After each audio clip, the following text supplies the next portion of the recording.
Okay, gang, we're still working from Ed Emberley's Halloween book. This will be the last Halloween drawing lesson we do because Halloween's coming right up. Hope you're going to have a lot of fun this year, however you choose to do it. Let's draw a couple of witches here. Witches! Ah! So we start with triangles. Yes. And we'll give her a nice blockhead. And a brim for her hat.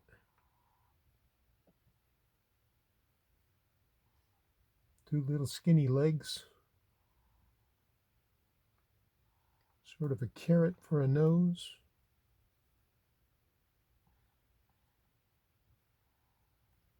Wedgy feet. A wedgy jaw. Beautiful hairstyle.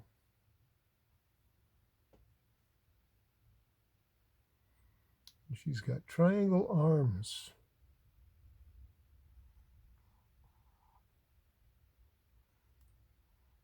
With steaks and the balls.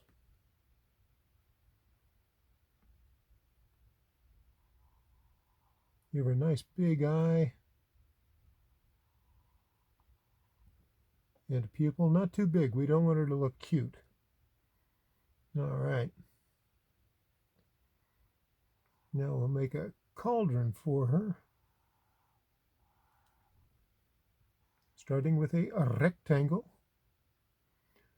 And we'll add the sides. And again, I like the way he has us put this together so that you do one side at a time. It's easier to get things sort of symmetrical. But we don't draw anything perfectly here. We use rat lines right about there. So as long as all of your lines are right about there, they don't have to be perfect. And we shall give our cauldron 1, 2, 3 legs, just like a real cauldron. Now, why do we give it 3 legs? Put it on a tripod. That's because if you've got 4 feet, there's always going to be one that's a little shorter or a little longer than the other, and it will always rattle back and forth. But if you've got 3 feet, they will always all be touching the ground. Any 3 points are always going to be on one plane.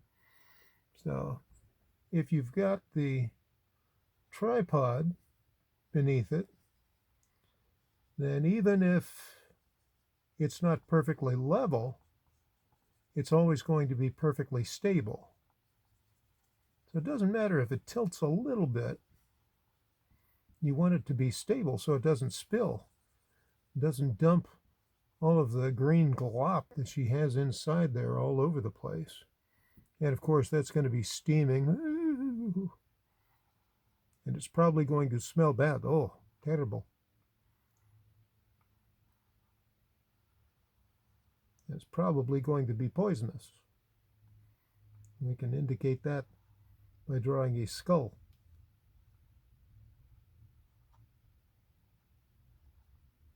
And crosses bones.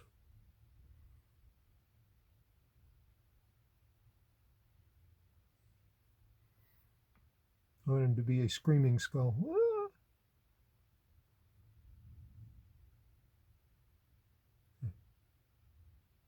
Okay, that doesn't look so much like a skull anymore, but I like it anyway.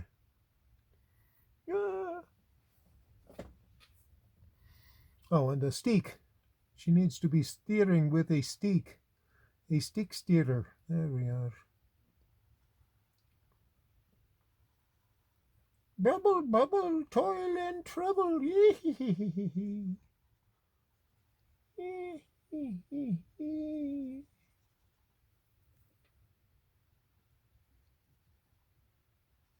Something, something, cauldron bubble. Yeah, I should have looked that up. It's William Shakespeare. The witches from Macbeth.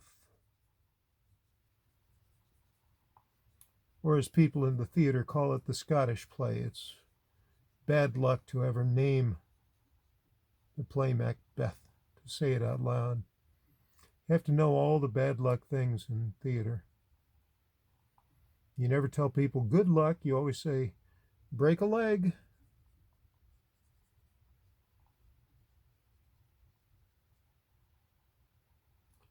And they say break a leg, I just found out recently, because that means I hope you get cast. Hope you get cast in the play. And if you're going to get cast, you have to break a leg.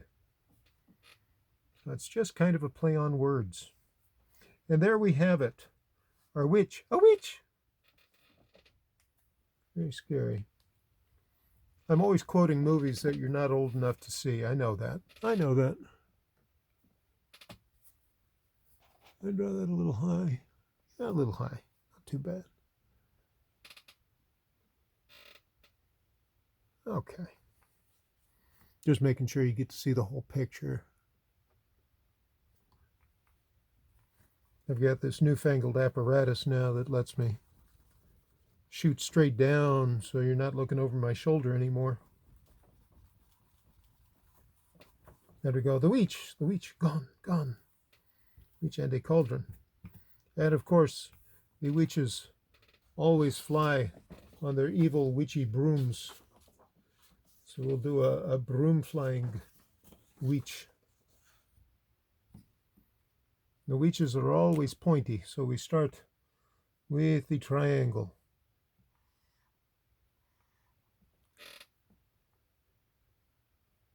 There we go. All right. And she is a blockhead again.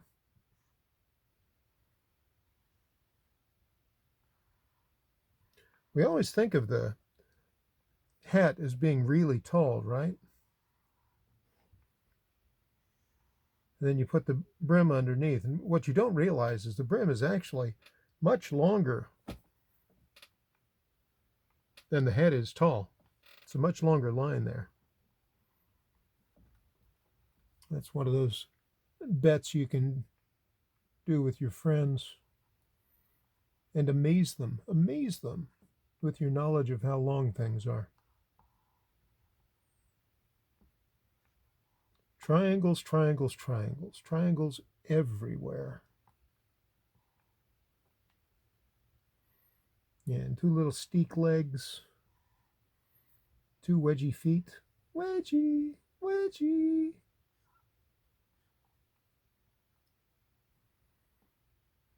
And a steak and a ball. And a steak. Oops. I want the steak to be a little straighter than that.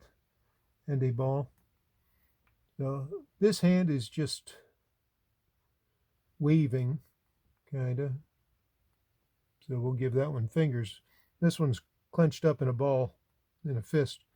So we won't actually put fingers on her right hand. Her right hand is holding on to the broom. So we'll add some straw to the broom.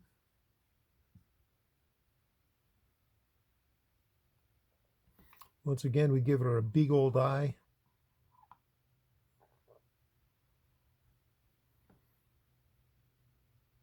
And lovely hairstyle, but this time she's flying, so her hair is sticking straight out behind her, blowing in the wind. Hoo, hoo, hoo. There, give her a little haircut there. And once again, we just fill that in.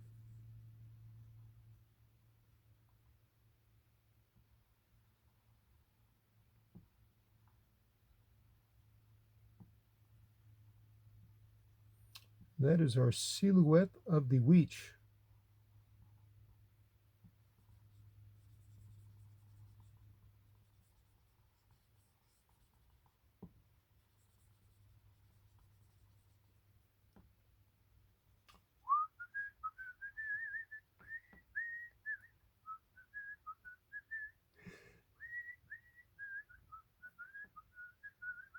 Silhouettes on the shade.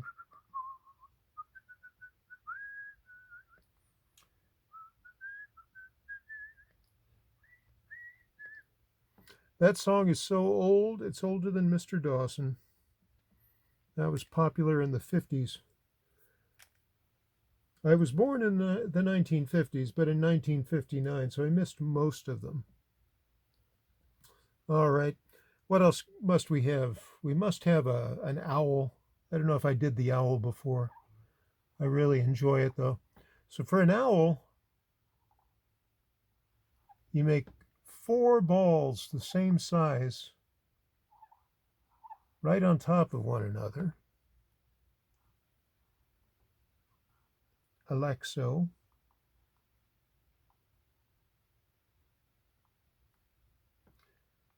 And then you fill in the pupils, but here you just fill these balls in and you end up with the beak. And you can have him on the branch of one of these old dead trees.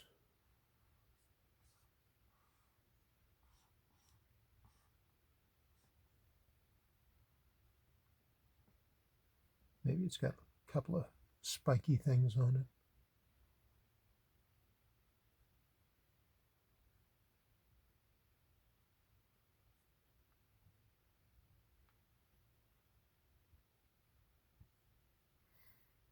And you can put him in a cemetery. Rest in peace. R.I.P. Maybe we'll have a cat over here.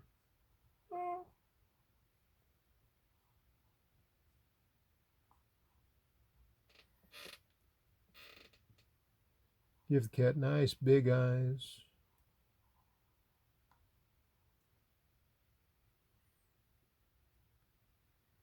That's what he's got. Cat like so, with a half circle instead of just sitting in a triangle. Stubby little legs. And frizz out his tail.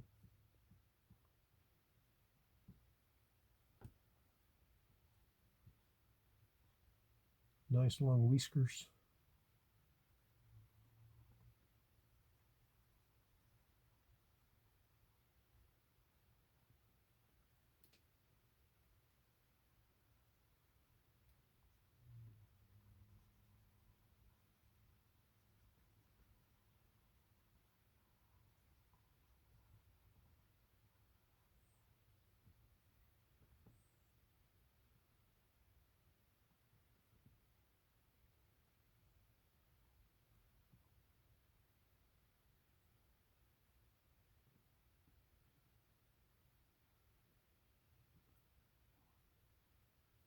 And there is our kitty cat.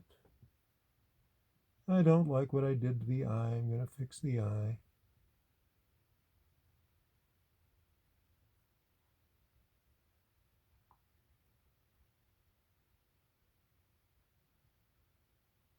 There we go. And you know he's a cat because he's got triangle ears. You're going to do a dog, you can give him floppy ears.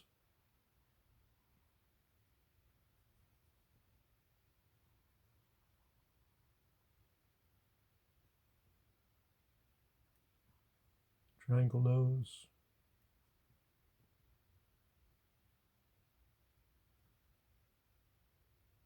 So really the only difference between the animals you draw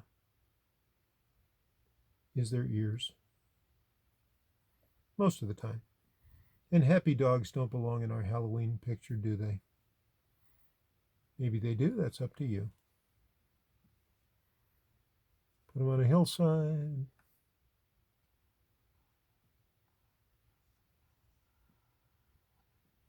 Mr. Moon.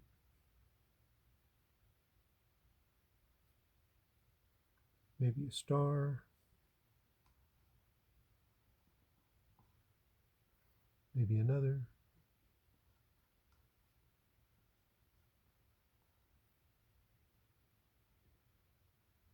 Ah.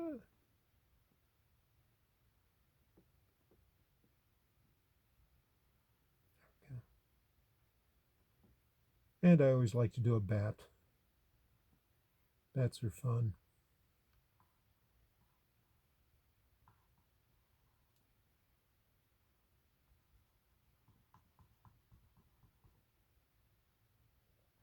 Now, I always encourage you children to make a Halloween card for your grandparents. Halloween card? We don't send Halloween cards. Well, you can.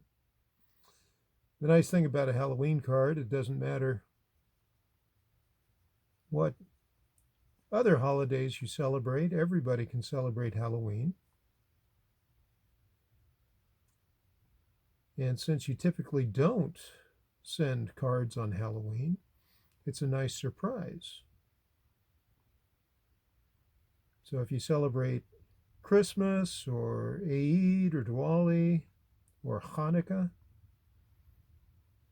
then you send a nice Halloween card to the grandparents. It's not like sending them another holiday card where you're obviously trying to get them to send you a present, you see. So you send them a nice Halloween card just because you love your grandparents. And it will no doubt pay dividends when it comes time for them to actually send you a gift later in the year. I'm just saying, there's a mercenary aspect to this that you should always take advantage of. And if nothing else, you will have done something nice for Grandma and Grandpa, or your uncle or aunt, or anybody else that you love. Draw them a nice Halloween picture and send it to them in the mail. It'll be the best thing they get in the mail all day long. Normally they just get bills, advertisements. Right now everybody's getting political material. I'm tired of the political material. I already voted. There we go. Maybe we'll add a little fence here. You can put the iron spikes on top of it.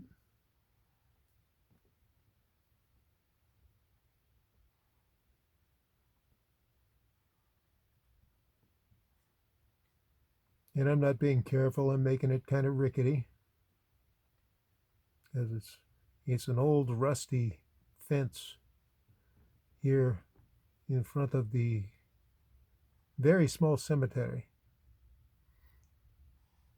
Maybe I'll add a couple more tombstones in here.